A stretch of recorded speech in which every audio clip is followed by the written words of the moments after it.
as we gather here, friends, today at the closing of this momentous national conclave, we look back on a rich day of interaction, of involvement, of deep thought, and I believe of a lot of fun. But I rise not merely to give concluding thoughts. I rise to rekindle a conviction, to echo the conscience of our Republic, and to reaffirm what binds us all, a deep, abiding and unshakable commitment to the idea of India as envisioned in our Constitution. The theme that guides this valedictory, in particular, the constitutional compass, Congress's enduring commitment to democratic India, is not a slogan, nor is it an ideological flourish. It is in truth the anchor of our political being and indeed the moral compass of our national destiny. The Constitution of India, friends, is not a cold legal contract, nor is it merely a governance manual. It is a living, breathing testament to the plural soul of this country, born of a freedom struggle, shaped by civilizational wisdom and nurtured by democratic yearning.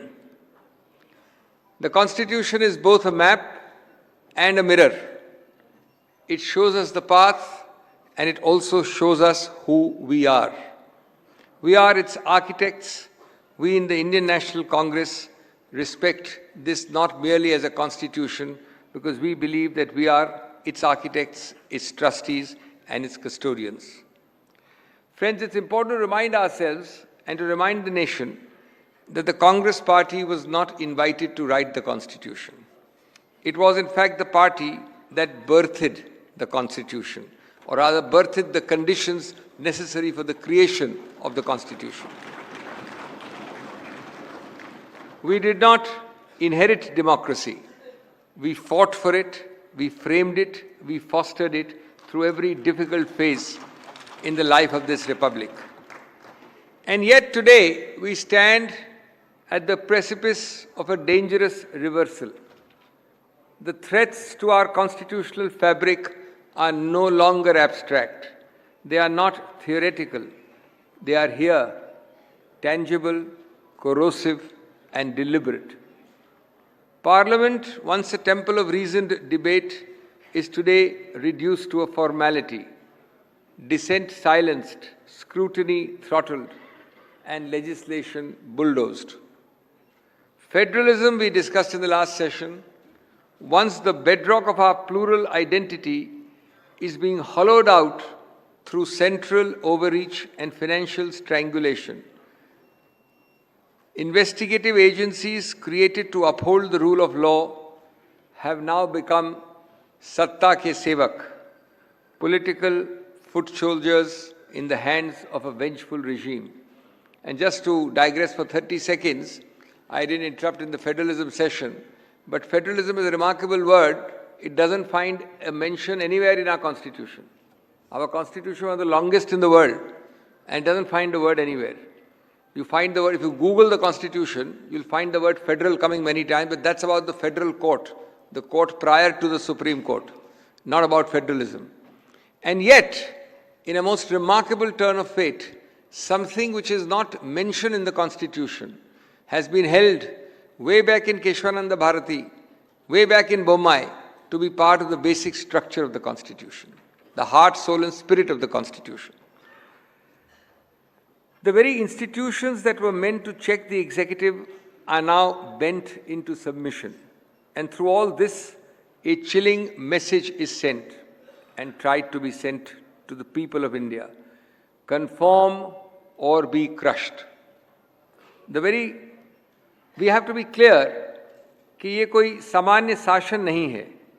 ये संविधान की आत्मा पर एक संगठित हमला है. This is not governance in the service of the people. It is power wielded in utter contempt of accountability. Today's ruling establishment quotes the Constitution in public and violates it in practice. They bow before Ambedkar statutes, even as they dilute reservation policies and criminalize protest. They proclaim Sabka Saath, Sabka Vikas, but foster a culture of exclusion, of erasure, and of entitlement. Let us therefore call this regime what it truly is: a carefully curated theatre of democracy, hiding the machinery of authoritarianism. They may have captured headlines, but they have lost history. They fail to understand that India is not a theocracy, not a monarchy, and not indeed a marketing project. Some people believe in India as a marketing project. India is a constitutional republic, governed not by might, but by mandate, not by force, but by fraternity, one of the least understood words of the preamble. One leader, one thought, one voice. It sounds like an echo chamber, not a true republic. In the midst of this darkness, let the light of Congress legacy shine even brighter. We don't claim to be, and we have not been perfect. No movement or institution ever is. But our journey from freedom struggle to framing the Constitution, from shaping institutions to expanding rights, is one of relentless self-correction, but along with principled resilience. We enacted transformative laws, from the RTI to Manrega, from RTE to food security. What were these? These were not populist gimmicks. They were actually manifestations and transformations of the preamble's promise: justice, equality, fraternity, liberty, etc. We brought liberalization without losing our liberal soul. We made mistakes, but we never betrayed the democratic contract. हमने सत्ता की सेवा की, लेकिन संविधान की सीमाओं में रहकर. And so, as this plenary session draws to a close, let us remember the struggle before us is not just electoral. It is existential. It is not about changing a government. It is about saving a republic. The choice facing India is stark and clear: a politics of domination versus a politics of dialogue, a governance of fear versus a governance of freedom, an India driven by one man's ambition or an India governed by the collective will of a people. This is not merely a political battle. ये भारत की आत्मा के लिए युद्ध है. In this valedictory moment, I speak not with despair, but with determination. For this party, for the Indian National Congress, has always arisen when India needed it most. We rose in 1947, we rose in 1980, we rose in 2004, and therefore our rising is inevitable. But this time, we will not rise just to defeat a regime. We will rise to revive a republic. We will rise to defend the dignity of every Indian, the rights of every minority, the voice of every protester, and the dream of every young citizen who believes in an India that is inclusive, democratic, and just. To all our very senior colleagues assembled here, as also to each of you distinguished and honored delegates, let us return from this plenary not as veterans of nostalgia, but as vanguards for the future. Let our experience become our energy. Let our legacy become our leverage. Let us reclaim the constitutional soul of India, not by rhetoric alone, but by reason, by readiness, and by resolve. अब समय आ गया है पीछे देखने का नहीं, आगे बढ़ने का.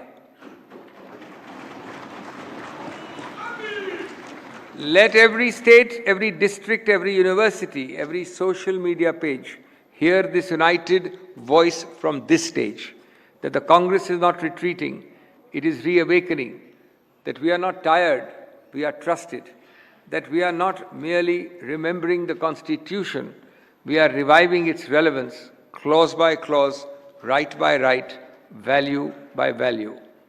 If they If they wield the power like a truncheon, we will bear the Samvidhan like a torch. In closing, friends, let me invoke the spirit of the freedom struggle, not as a memory, but as a method. As Gandhiji said, the best way to find yourself is to lose yourself in the service of others.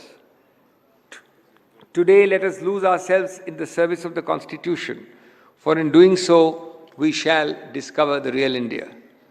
Let this plenary be remembered as a turning point. Let it be said that here, in this hall, the Congress did not just resolve to fight, it resolved to lead. It resolved to build an India that is more democratic, more inclusive, more humane, and more constitutional than ever. Thank you very much. Thank you for many, many things. Above all, for being here the whole day with this remarkable patience and involvement. As I leave, I must remind you that lawyers never break their contracts. They never don't breach contracts. I made a contract with Priyanka ji. That contract led her to spend 2 hours or more than 2 hours in the morning and come again here. But reciprocally, there is no contract without consideration under Section 25 of the Contract Act. So she put a condition that I'll spend as much time as you like, but don't ask me to speak. So please don't embarrass her, please don't embarrass me. Thank you very much.